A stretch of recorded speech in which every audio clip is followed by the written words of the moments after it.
Premier League game week 5 have come to an end, and this is my traditional top 6 Premier League team of the week. This week, it was very, very tough for me to create this team because, almost all the top 6 teams played against each other. Liverpool defeated Everton 2-1.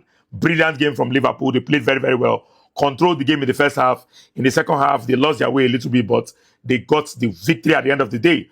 Brighton played 2-2 with Tottenham, right? Tottenham, they had a decent game, but they weren't as impressive as we expected them to be. But it's Brighton. It's always a difficult game away from home. Manchester United defeated Chelsea 2-1. Nice game from Manchester United also. Nothing too flashy. They played very well and they got the victory. Arsenal played 1-1 against Manchester City.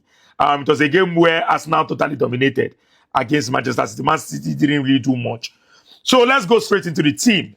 In goalkeeping, it is no other person than Donnarumma. And the reason why I picked Donnarumma over the other goalkeeper is not because Donnarumma was over wonderful. It's just based on the fact that of all the goalkeepers in the top 6 teams, Donnarumma was the only goalkeeper that had, I think, 2 saves alongside Raya. And, Donnarumma had a decent game. He had a decent game. But for all the other goalkeepers, Alisson had just 1 save in the entire game, right? I think the Tottenham goalkeeper didn't really do much. He conceded 2 goals. So basically, I just picked Donnarumma because he was the easiest choice to pick. In defense, it is Chalobah, Saliba, Van Dijk, and Patrick Dogu. I picked Chalobah because he scored the only goal for Chelsea in that game against Manchester United. Apart from that, he had a decent defensive display. He was the only decent defender for Chelsea in that game. So that's the reason why he's there. Saliba, another solid performance coming off from an injury, coming back into the team. He was the most outstanding defender for Arsenal in that game. Van Dijk was a shield once again, against Everton. He was solid. He controlled the defense very, very well, marshaled the defense very well, and was very, very good. Patrick Dogu was very, very good for Manchester United, right? One of the best players in that game. He also had an assist in that game for Manchester United.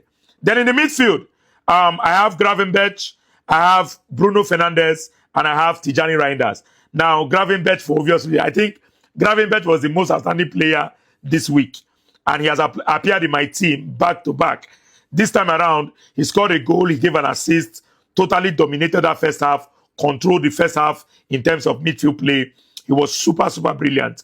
Bruno Fernandes, I think he was the best player in that game between Manchester United and Chelsea. Scored the first goal. He was brilliant in that game. Was very, very good. Created some chances. He was top. Tijani Reinders, he gave the assist to Erling Haaland in that game. And based on the fact that Manchester City were practically dominated, Reinders was good. The few times he had an opportunity to play the ball, he was very, very, very progressive with his gameplay. Created some very good chances also in the game. So Tijani Reinders had to be there. Then in attack, I have Mohamed Salah, Hugo Ekitike, and Kudus. Now, for Salah, for obvious reasons now, he had a very, very good game in that first half. He gave an assist, for Gravenberch's goal. He was brilliant, right? Salah was very, very good in that game. Mohamed Kudus also gave an assist, in that game for Tottenham. I think he was the brightest player for Tottenham for me, in that game between Tottenham and Brighton. So he just had to be there. Ekitike, another brilliant display of football from him as a striker, did very, very well, very, very composed. He's dropping off, as a striker, winning the ball in the midfield, going forward. His runnings was totally, totally brilliant. Ekitike had to be my striker for this week. Let me hear your thoughts in the comment section, for this team of the week. But sincerely, I have to tell you, this was one of my most underwhelming, weeks as a fan of the top 6 teams in the Premier League. Most of the players did not really perform exceptionally well. So that's the reason why this team is very, very shabby for me. Apart from Gravenberch, every other player was, just a little bit above average.